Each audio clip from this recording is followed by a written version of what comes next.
Welcome to NAIFA's Advisor Today podcast series, where we focus on how financial advisors work, live, and give to their local communities and our greater financial services industry.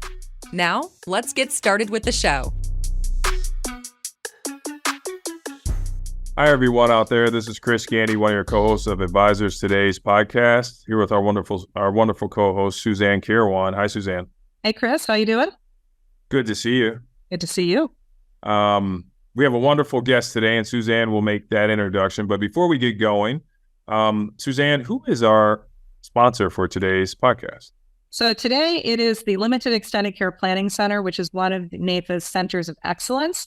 So the LECP, as we like to affectionately call it, looks at both all the aspects of long-term care, including limited short-term care, critical care, all sorts of stuff with there and funding opportunities. And that's important because November starts Long-Term Care Awareness Month.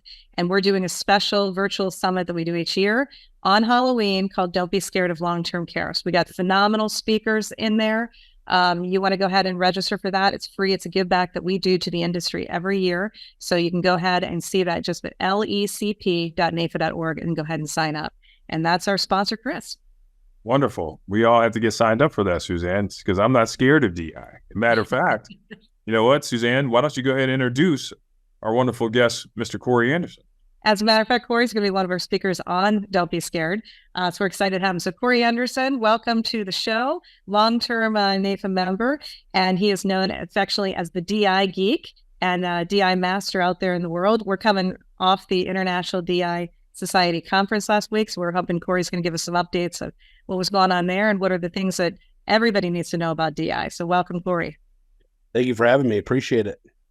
So Corey, let's jump right into it. So Corey, you just came fresh off a conference, right? And 50% of the things people forget within the first 24 hours and then another 50% after that. So Corey, what are some of the things that you would tell people that fresh out of the DI conference that they need to make sure they're doing to help be a part of this DI game going forward in their practices?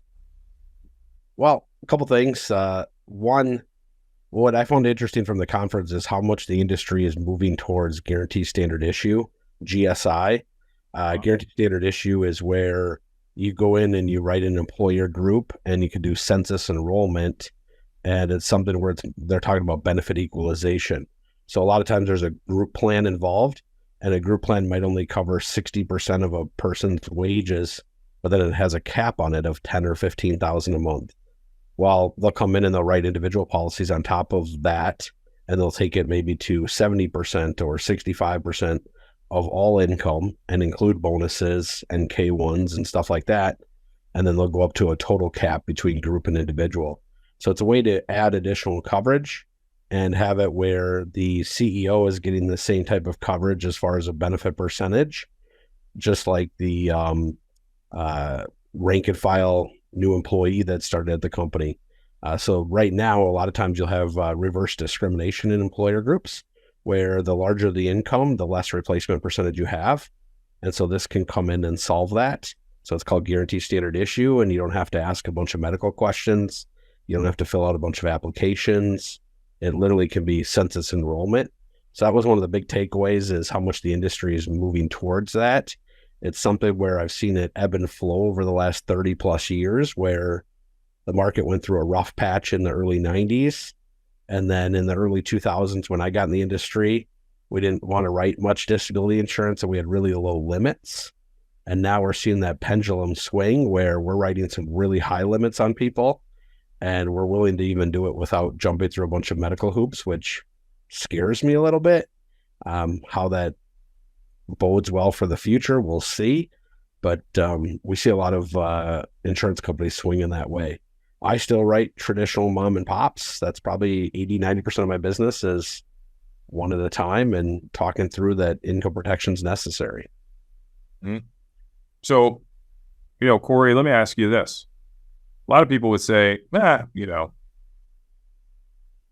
got that, right? I mean, I think that's the common default. I've got that, right? They don't know what they don't know.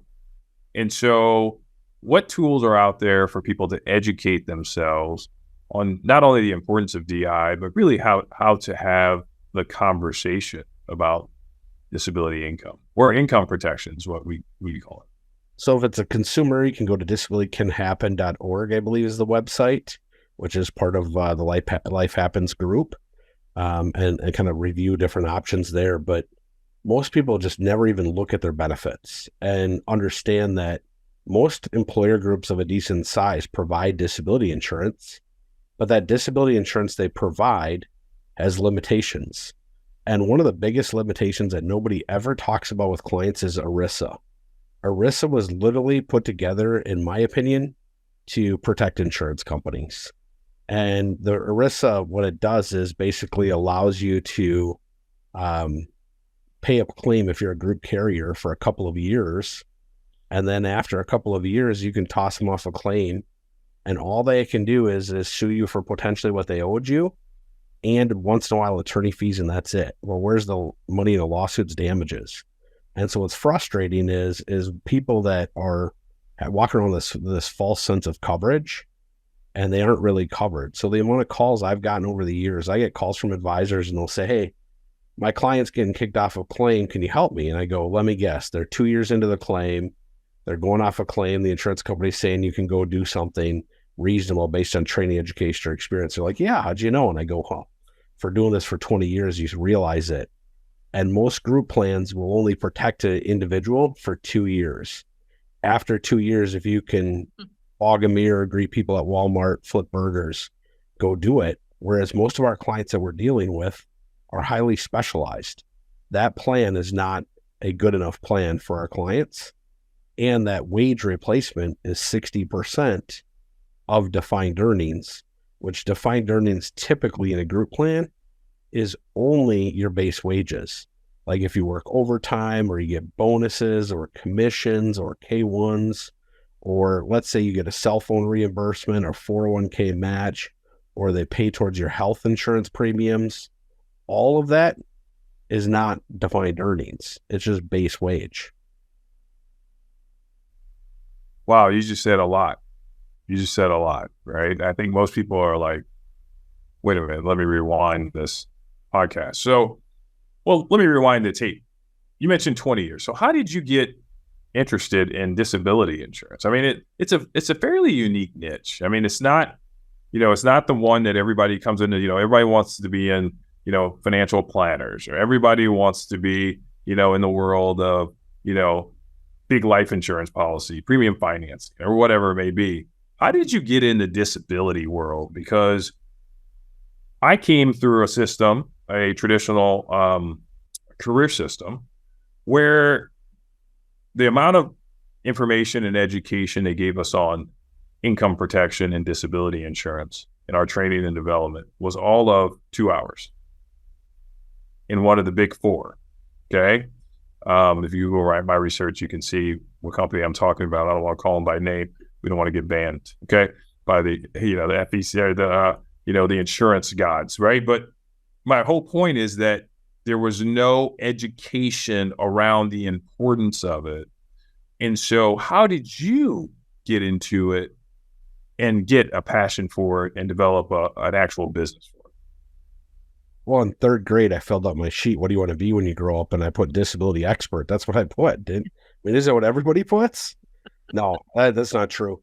I was graduating college a semester early, which is hilarious because I was told not to go to college because of my high school grades. But that's a whole other story. I was graduating college early, interviewed at a Guardian General Agency in the Twin Cities called Foster Klima.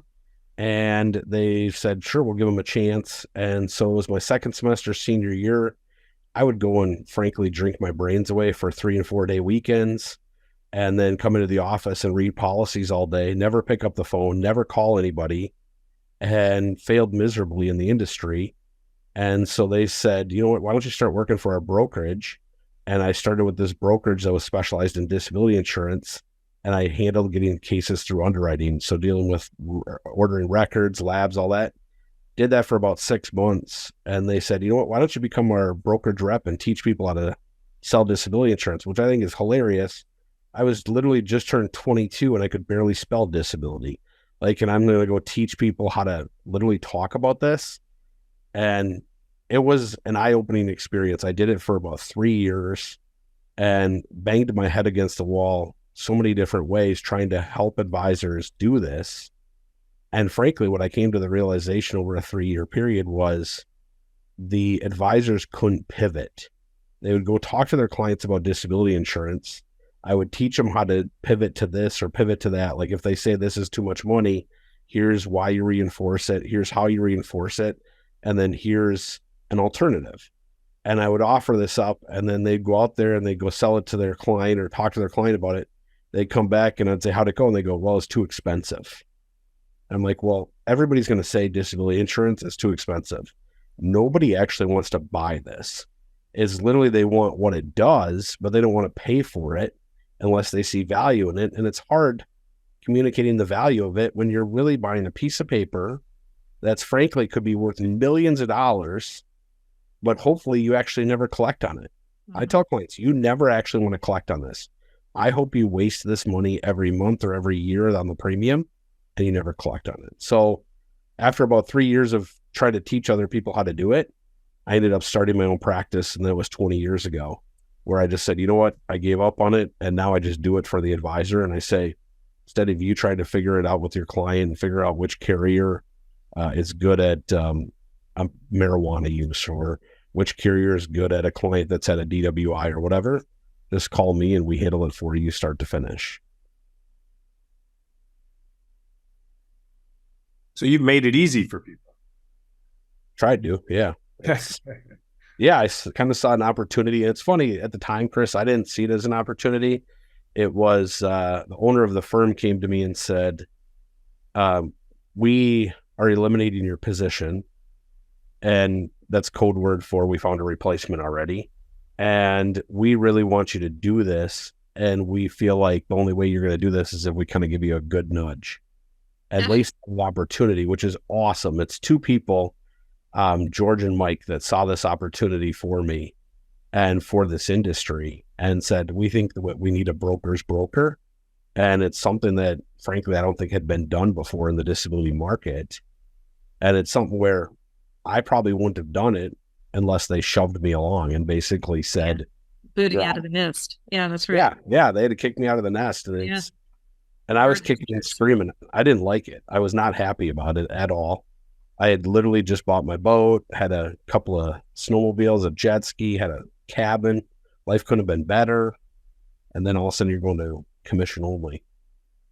So let's rewind the tape. We skipped over something. So you made this transition. They say the best opportunities come at the most inopportune times. Okay, so we need to be pushed along and go through challenges, or else we won't possibly tap into our true capabilities. And so you experience. Let's go back. Let's go back for 1 sec. The moment they said that to you, what was going through your mind? What was going through your mind? Because I think so many times when people get knocked down, they say, oh, woe is me, from a victim perspective. But what was going through your mind? Okay, if you have a moment, can you just go back to that time for a second and say, what was going through your mind and how did you overcome it? 2 words, anger and fear. Angry that somebody was putting me in this position when I had a lot of obligations. I mean, I had literally had a house that I had built 3 years earlier and had this pretty brand new house, had my cabin, had all my toys. The last thing I wanted to do was have no income. And if you know much about disability insurance, if you're referred a client today, it's at least 6 months before you end up getting paid typically. And so I was not excited about that. It was literally, and on top of it, I had pursued this gal for 5 years and she was a good friend of mine. Always wanted to date her. She would never give me the time of day. I had just told her off 2 weeks before and said, never call me again. And sure enough, she calls me and we start dating right then. Like, that's what I was No supposed income, to lots of obligations. Best time to fall in love. Best time to fall in love and date some girl that I am now married to, and we just are hopefully Well, actually, no, hold on. Hopefully we just celebrated 19 years of marriage 2 weeks ago. So Congratulations. it was opportunity. Like, it was so not the right timing, but it's the good things. But you had no choice. I mean, you were leveraged into it. This was survival mode, right? You had to get out there and make it happen. It reminds me of after my junior year of high school. We couldn't afford, I was going to a Catholic school, and I was raised by a single mother, and we couldn't afford tuition.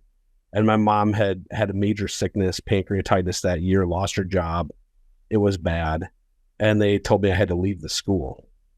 And you can accept that and move on, or you can fight and say, no, I'm not leaving the school. What do I need to do?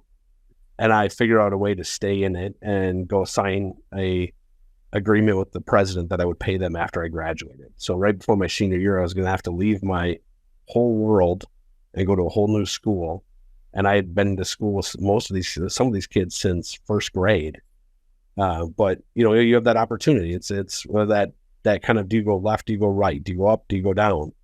And it's either you walk away and always wonder what if, or you embrace that and you say, no, I'm going to fight for this because I believe in this. And so I believed in it at that time to stay in school and stay at Benilde St. Margaret's and sign that form and literally signed an agreement, paid him within 6 months of graduating. But then that's that same thing at that moment in 2003 when either we've helped you find a new job or you start this business that we want you to start. And it's kind of neat that they believed in me, right? I mean, I was struggling in confidence. It's one of those things I struggled for many years with, is confidence in myself. But they had the confidence in me, but I didn't exactly have that confidence in myself. And they believed in me. And so it's like, well, wait a minute, if they believe in me, maybe I should lean in a little bit here and put the anger aside and figure out a way to embrace the fear and get motivated to take on the world and let's go. Let's create something new that hasn't been done before. That's so powerful. That's so powerful to be able to overcome through adversity. I mean, I think that was instilled in you early on, and obviously it continues to fuel you for success going forward. So, if I'm interested in disability insurance and working with you, and I mean, it's kind of this thing though. Let me go back in time. So I remember when I first started in the industry and I wrote my first DI policy. And I remember someone saying to me, DI is the hardest thing to get through underwriting. I remember that, right? And that's kind of it's like this. It's like the ghost with no chains, right? It's like this mythological thing out there because you don't know until you go down that path, right? And so that was always in the back of my mind. Well, I can write life insurance because that's pretty easy. I get paid on it pretty fast.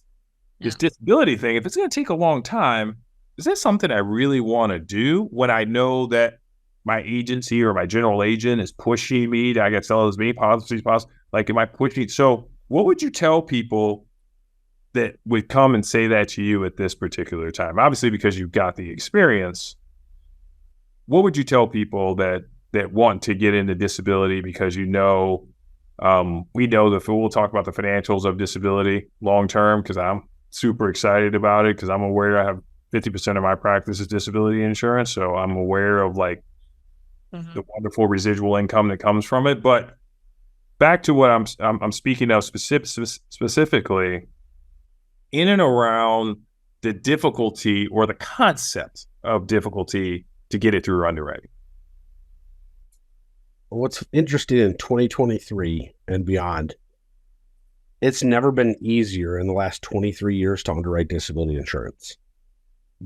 So for example, restless leg syndrome used to be a thing that maybe you'd get a decline over, or sleep apnea was a 50% rating, 5-year benefit. Whereas now if you're compliant with your CPAP, it's normal underwriting and a normal benefit period.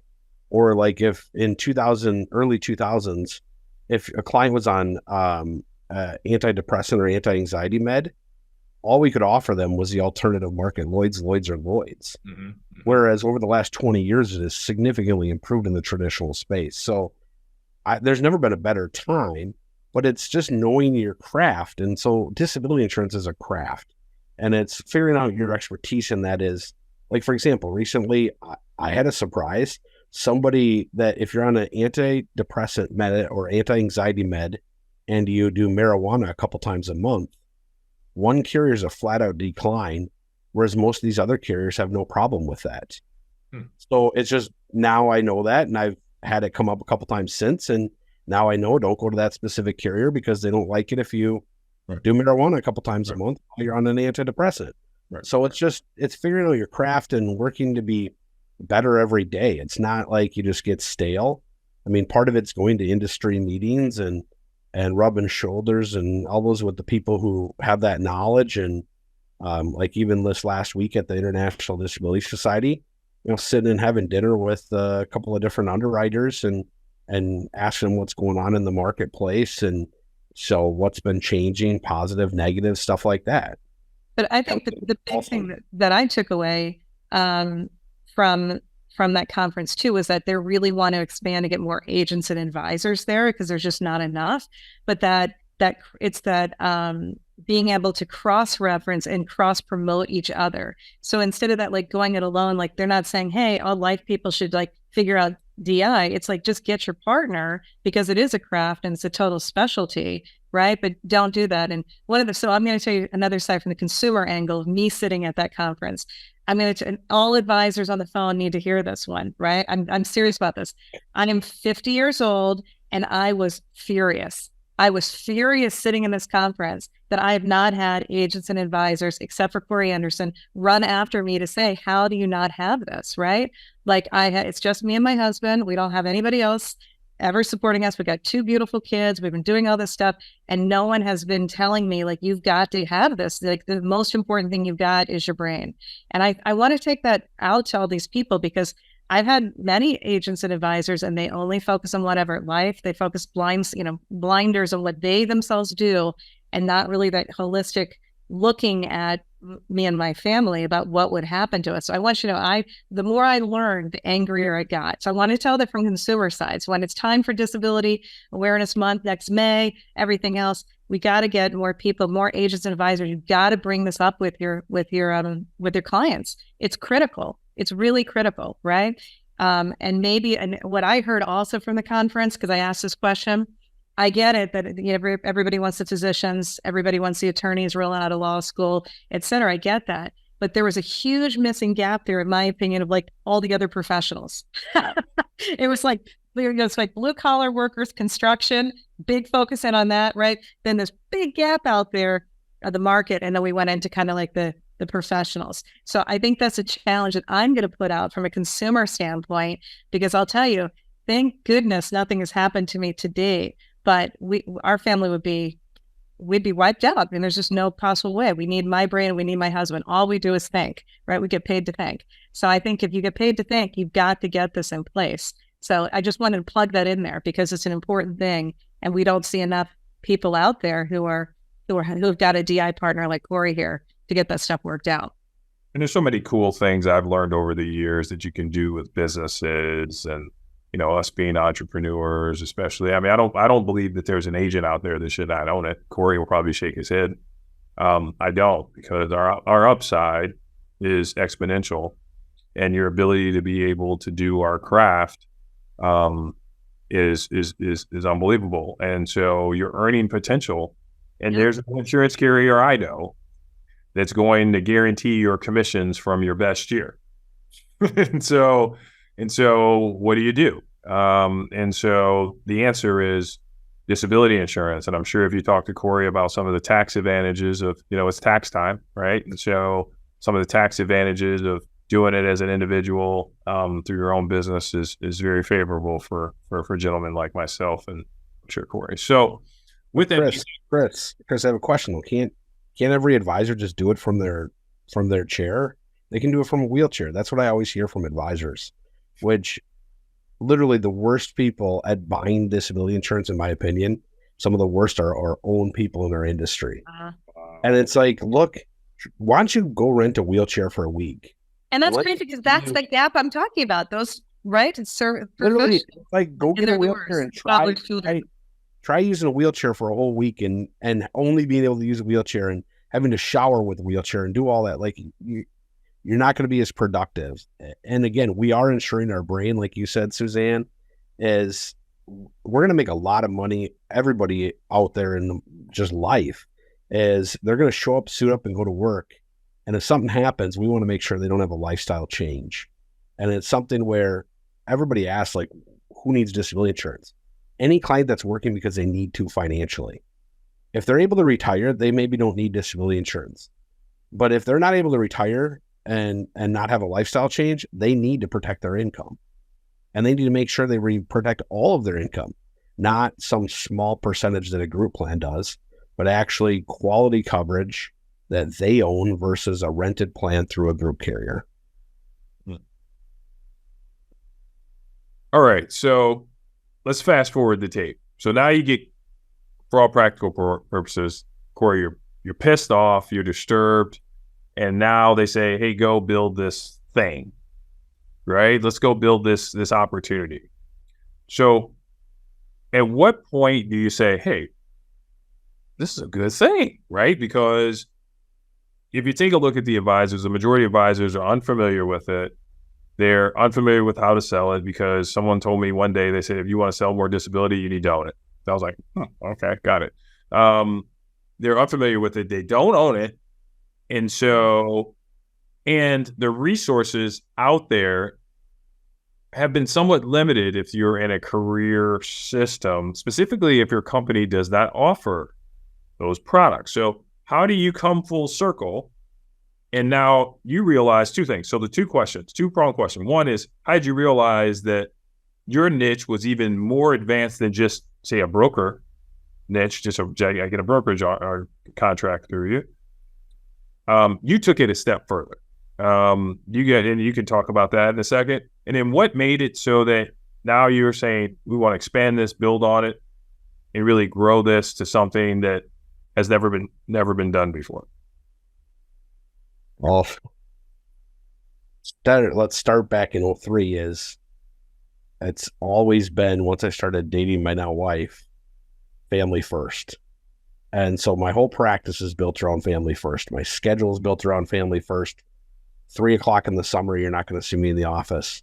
But at 9 p.m., once my kids go to bed, you're going to see me work 2 or 3 hours and do client appointments in the evening. So what I've loved about this industry and this practice is you can build it around what's important to you. And for me, it's about my family and making sure that I'm there for my wife. I'm there for my kids. I'm like the class dad at school and volunteer in their classrooms regularly and run a huge charity auction for our Catholic school that we're a member of. But with it is I saw this niche and there's this opportunity, but we did at the beginning, I did two things. I would do a broker's broker where I'd do it for them, but I would also do a brokerage setting where advisors could call and we'd provide quotes and they go out and sell it. I abandoned the brokerage side of it probably about 8-9 years ago. Finally, I wish I would have stopped doing that from day one. And the reason I say that is the placement percentage in this industry is in the neighborhood of about 60%. So if every 100 applications that hit a home office, 40% of them, 40 out of 100 are wasted. Think about how much time and resources that is. And what I realized is if I'm doing a brokerage setting that way, a traditional brokerage, I'm betting on that advisor to go do their job. If that advisor doesn't do their job, I lost money on it. And no offense to them, but unfortunately, they wouldn't always do their job. Right. I realized that, you know what, if I'm going to do what I want to really do for the industry and do for my team and do for my family is I want to be that broker's broker that does it for them and makes it so they love doing business with us, the advisor that refers us, and make it so the client loves working with us and that we deliver on that. So our promise is we believe we're going to deliver 95% of the time on policies. So if we submit an application, 95% of the time, we're delivering that policy. And do surprises happen? Yes, they do. Does stuff come up in labs that you weren't expecting? Yes. So that's why we try to avoid labs. There's ways around it to try and really keep that number high, but also clients change their mind. Sometimes clients all of a sudden decide not to do it, or a client didn't disclose something to us that they should have disclosed to us. I just had this last week, 2 big medical things that a client didn't tell us about when we asked questions, and they frankly lied to us. So that happens sometimes, but our placement percentage is 95%. And so what I realized is in brokerage, maybe a true brokerage, they're placing 80, 85%. Industry's placing 60.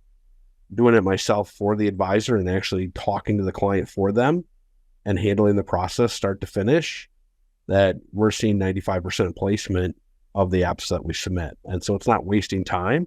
And it's being able to just understand where the kind of speed bumps are and how do we kind of round out the speed bumps a little bit more and make them so they're not so prohibitive and getting the client to do what's right. And then also the advisors love it because they can sit on the other side of the table and say, you know what, I'm on your side a little more than the sales side of it. And they can encourage the clients to actually do something to move over that home. But it took a while. Like, Chris, the hardest part was confidence in all of this. And it's still, I always battle, like, like some days you just have that day where you feel like you're getting, punched and kicked and sometimes frustrated. And it's like, maybe that's a day where you just say, forget it. And you walk out of the office and go buy some presents for people and drop them off to cheer yourself up. Or maybe go take a walk with the kids or go play a round of golf or something to refocus and get back onto it and be like, you know what? No, I'm doing a good thing.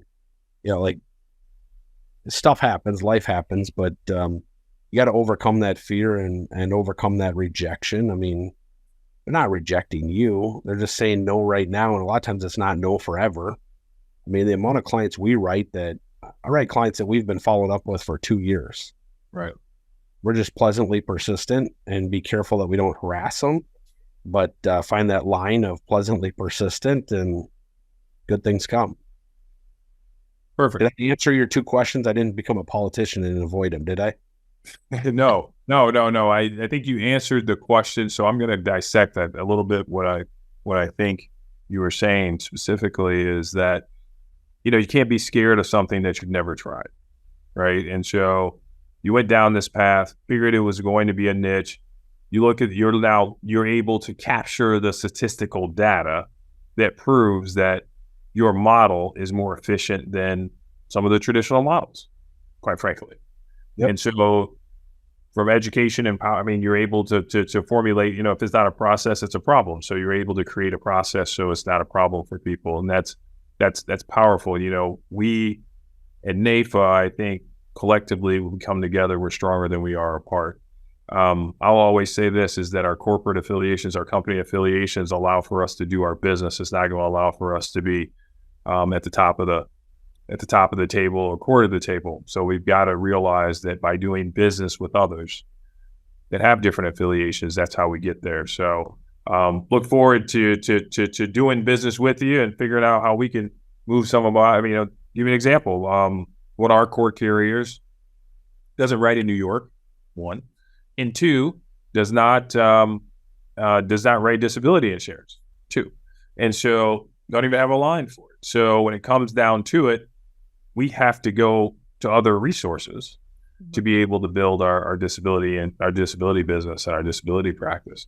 And so gentlemen like yourself allow for a conduit. And if others are listening to me and that's kind of your story, I think reaching out to Corey after this so that you can get connected with him and figure out what he's doing to get to that 98%. I think we all want to know how to get our clients 98% to say yes, once and to get them over the finish line. Yes, of course, people change their mind, but I think that's super powerful. So question for you, Corey, where are you taking this now? So now you've got it here. Yeah. How big is it going to be? Right. Now you've got it here. So what's next for you? Are we going AI or, what are we doing here? World domination. Yeah. How are you going to do that? What's happening? So it's funny. I look back like 13, 14 years ago when you had the housing crash and I frankly was on I couldn't believe I was going to be able to make it for a while with we were popping out kids like a Pez dispenser and I had a wife that was a domestic engineer, homemaker, and we're trying to make it all work. And then it's, you get through that and you're building the practice, and now it's at a great spot. But then it's like, okay, well, you're either growing or you're, going forward or backwards. I don't know what the future holds, but I do know that we want to reach out and meet more producers or advisors that are frustrated with disability or have never looked at it and grow that side of it. Will we embrace the guarantee issue market? We do some guarantee issue. I've got a love-hate relationship with that, where we've done some big cases and then the company gets sold and you lose your footing on that. So, be careful spending too much time hunting elephants versus, getting a bunch of singles and doubles. Corey, I'm glad you said that. I'm glad you said that. I am so glad you said that. My largest case was a hospital system. There was a supplemental, and there was a specialty group. Fantastic. 200 physicians. Supplements, the whole deal. They were bought by a larger medical system. Mm-hmm. Got bought by that larger medical system. They didn't want to rock the boat the first year or two. But that third year, they said, we want to consolidate a lot of the outside resources, and I lost that disability case. Now, they were able to keep the policies, and I still work with them individually, but I no longer have the group. And it was an awesome group for cross-selling and things like that. So you hit it right on the head. Is the larger cases are great, but you can't fall asleep at the wheel. The bread and butter cases will help you do very well too. I think you see a lot of agents that do insurance and financial planning and stuff, but they'll have like a lot of new prospects or new people. And then all of a sudden they're getting them in the pipeline and say have a lot of new people, but they have no new prospects. Mm-hmm. And that, it's like this little bubble that's going through their pipeline, and they don't keep a consistent level. I think the key is always keeping the pipeline full of people, being out there, getting outside of your box and trying stuff new. And, you never know what's going to stick and what's not going to stick. Some crazy things that you never think would work. I mean, literally think about it. When you take a step back, people team with me to do disability insurance for themselves and their clients when they could write it themselves. Like the amount of advisors I write in our own industry blows my mind. They could literally write the insurance themselves, but they team with us because of our expertise. Like I'm grateful and I feel blessed for that. Like it's awesome that there's some niche market like that people literally will team up with us. I pinch myself and I'm like, I can't believe it sometimes, but I'm thankful. But where we're going to go from here, Chris, I don't know. The world is our oyster. I'm a big blue ocean fan, not red ocean. There's plenty of opportunity out there, and we're going to go out and make it happen one day at a time, and we'll see where we go from here. So, Corey, talk to us a little bit about NAIFA and your relationship. When did you first get involved in NAIFA? And for those who are on the fence about joining NAIFA, why join NAIFA? Why they can work with Corey Anderson without being a NAIFA member? Be careful what you ask for here, Chris. So if I go back to the beginning, I showed up at my first NAIFA meeting. George Davidson brought me. He was the one that hired me to be a brokerage rep on disability. He goes, you're going to go out and you're going to like these people. In fact, you're going to love them. I go to my first meeting, and I was the youngest in the room by 30 years on average. And I'm like, no, I'm not doing this. Nope. He goes, no, you're doing it. I'm like kicking and screaming. He goes, no, you're doing it. I end up doing it. I wouldn't be in this business today if it wasn't for NAIFA. In fact, probably 85 to 95% of my business actually has come through a relationship of a NAIFA member, or somehow I can technically tie it back to NAIFA. So it's been huge for me. I started out where I was just a member. Then they involved me in the board and said, why don't you get on the board for NAIFA Minneapolis? Then eventually I get on the NAIFA state board. I've been technically on NAIFA Minneapolis or NAIFA Minnesota board for over 20 years. I got involved with advocacy, which is hilarious because I hate political stuff. And I actually went to a day on the Hill, and at the time, Representative Emmer who is now congressman member and one of the top 4 Republicans in Congress right now. He dragged me out on the floor. He goes, "Here, come with me." And he said, "Here." And he brought me through security, which you're supposed to have clearance the day before. He just said, "Make sure you have your driver's license." And I showed it to him. And I went out there and I watched him broker a deal right in front of me 5 minutes before they voted. Somebody won and somebody lost at that moment based on the deal that he brokered. And I realized right then I got to get involved because we could be on the table in a matter of 3 seconds and not be on the good side of winning on that one. So long story short, I got involved on that side of it. And actually I'm now on the NAIFA PAC National Committee. And I've been on that for a few years and run it for our state and with a lot of political things and do fly-ins every year, stuff like that. And actually ended up falling in love with it. It's kind of fun watching what's going on. And, you know, we support Democrats, we support Republicans, we support independents. It's whoever believes in the insurance party. So we're one party, the insurance party, or insurance and financial services. So yeah, that's my involvement.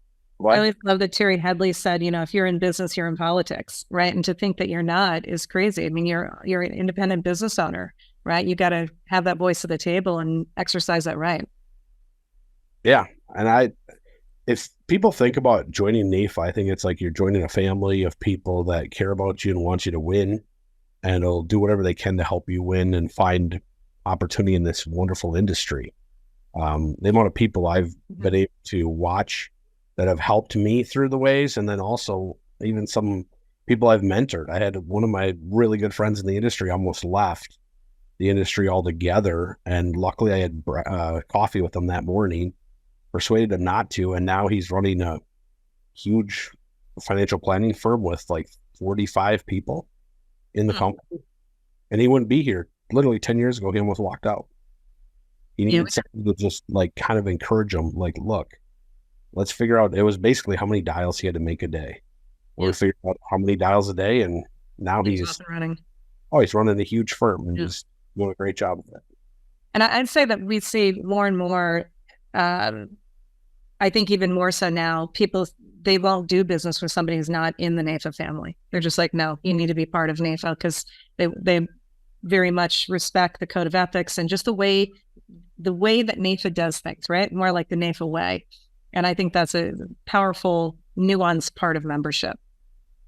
But, you know, Chris, just looking at the time, unless you have one other thing, we got to. I do. So, Corey, I'll just mention is that, you know, Suzanne and I were kicking this around, is that we realized that when we start to interview people, is that NAIFA is where the champions live. That's where the champs are. The champions of the industry are really, they're ethical. Their core beliefs really align with NAIFA. And so we're coining that is NAIFA is where the champions roam. So that's going to be a kind of cool thing where you'll hear coming out. I love it. I thought of that, Chris, but, you know, even going forward, like looking at Corey and you two, it's not just the champions, because it's not just success, but we're like the champions of the people, like the people's hearts. Does that make sense what I'm saying? Because just looking at the two of you, that is really something that's very specific to NAIFA. There's other places out there and they have high producers, but they're very hollow. You know, like they don't have the people's hearts and the best interest. They're only maybe thinking money. It's only business. But NAIFA is really the people's hearts. So I think they're champions of those people's hearts, because all of you love your clients dearly. I mean, you love your business, you love the brothers and sisters out there in NAIFA world. And it's something different. There is something different to that. Just looking at the two of you and knowing you and, you know, why we all resonate with each other. So I think that's a really good point. Say birds of a feather flock together. That's so, right. You know, he's the DI geek though, but I understand being on a sports team is that, you know, you need a point guard, you need a center, you need people that play different positions to have a chance of winning. So you can't win a championship on his own. It's impossible, right? I can't win a championship on my own. We're together. Together, we're stronger than we are apart. So, Corey, thank you. So how do we find Mr. Corey? Corey, if I'm looking for you, I gotta Google you. I mean, do I have to find you on LinkedIn? I mean, how do we find you and your practice, your firm, if that's something that we have an interest in? DisabilityGeek.com. DisabilityGeek.com. You can go there. You can schedule an appointment with us if you want to chat with us. Phone number's on there, or you can email us, disabilitygeek@disabilitygeek.com. wakesurf.com. Got it. Simple. And if we're in Minnesota, Do you like wake surfing is the real question. I'll say this, so you can put this out there. I love to wake surf. And yes, I'm a big guy and I can still wake surf. And if you ever want to learn to wake surf, literally come to Minnesota, call me. We keep our boat on Minnetonka. We go out about 5 days a week. We have plenty of room. We always invite guests. There's a bunch of NAIFA people that have we've had to Minnesota and taught them how to wake surf before. People like John Richardson, Mark Aker, and some others. So you ever want to wake surf, we'll literally come to Minnesota. We'll teach you how to wake surf, and only come during June, July, and August. I was going to say, otherwise you do a wetsuit, yeah? The rest of the year, you'll have to actually drive the car out on the ice. But those 3 months, it somehow melts, and, it's a beautiful time. So come to Minnesota. We'd love to have you. It's amazing. We're talking about taking the show on the road and doing it in different places. And if we do, that'd be great to do it from your, you in Minnesota, and then go, so make some offboarding experience. That'd be funny. That'd be good. You'd love the boat colors, red, white, and blue. America. Awesome. Wonderful. All right, Suzanne. Do you have anything else before we take Corey to the lightning round, where we're going to hit him with a series of questions that will keep him on his toes? Just don't forget to see more of Corey talking about doing his DI geekness on October 31st as part of our Don't Be Scared of Long-Term Care. Let's hit him with the questions. All right. So, Corey, we're not scared. We're not scared. Hopefully you're not scared. So the whole goal of this is like the hot seat. And the hot seat is that people may know of you, but they don't know who you are, right? And so this objective is pretty much whoever comes first to mind, top of mind. We're not going to ask you what you did when you were in 8th grade and you were running around and no one knew where you were and your parents could get a hold of you. We're not going to ask you those questions, but we are going to ask you a couple questions just so people can get to know you. So when they do see you at either, con or they see you at, the national events, they can approach you and have a conversation and feel like they know you as a person. Okay. Sounds good. Very cool. So, Corey, we'll get going. Something that's pretty easy. Pretty easy here. So, what's your favorite food to eat? Walking tacos. Walking tacos. Well, that is super specific. Wow. Okay. Yeah. That means you have a specific place you want to tell us about. That's what that means.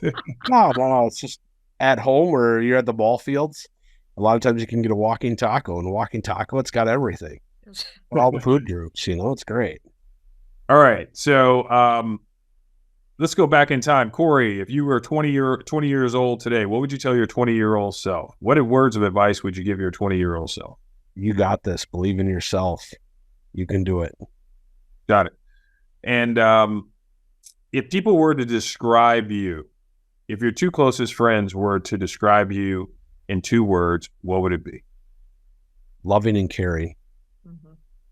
Loving and caring. They asked that at the conference. They said, what's like your superpower?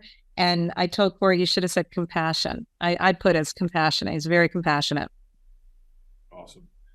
And Corey, if I was going to buy DI or life insurance, which one should I buy?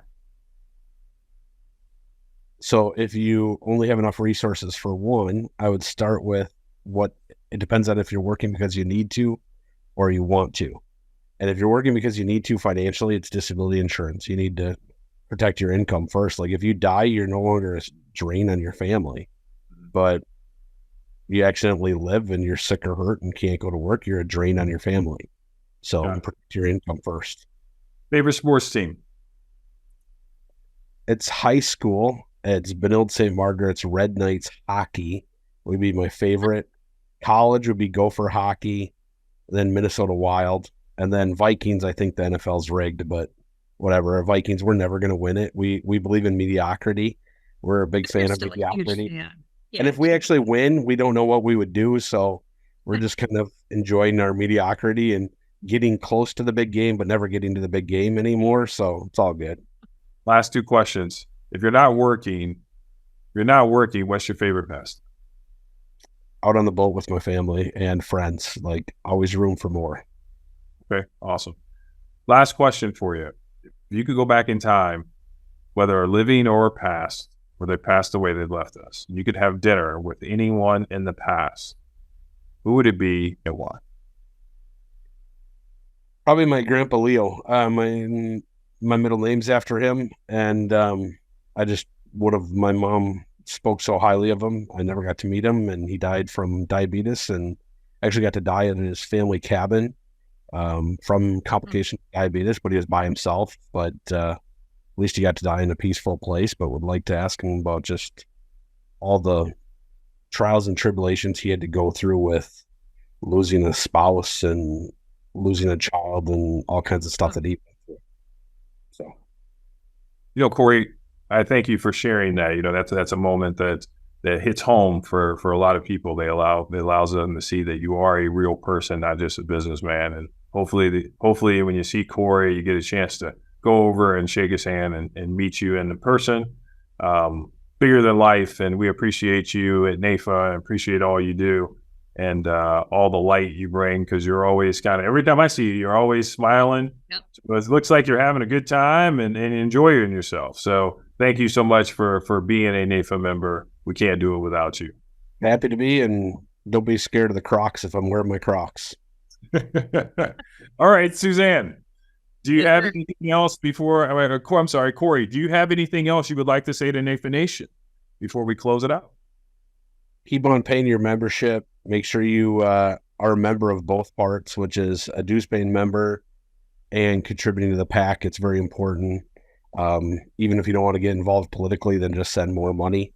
Send it monthly, send it often, and we appreciate you.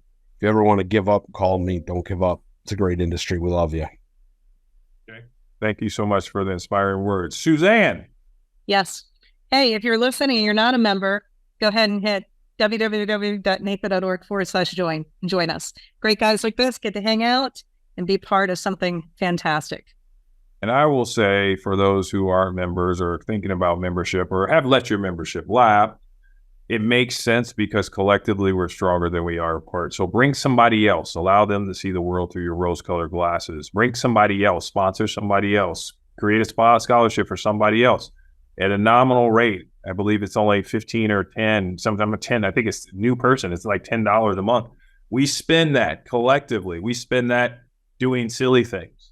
And so why not do it towards the education and the betterment of our industry? So with that being said, thank you all for tuning in to Advisor Today's podcast, where we uplift and promote the industry and advisors, and we're all better together than we are apart. Corey, thank you for being here. Suzanne, thank you for being here. We'll see you next week, same time, same place. We love you, NAIFA. We'll see you soon.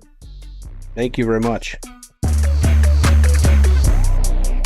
Thanks for joining us for NAIFA's Advisor Today podcast series. Make sure to subscribe to get future episodes. And if you're interested in coming on the show, let us know.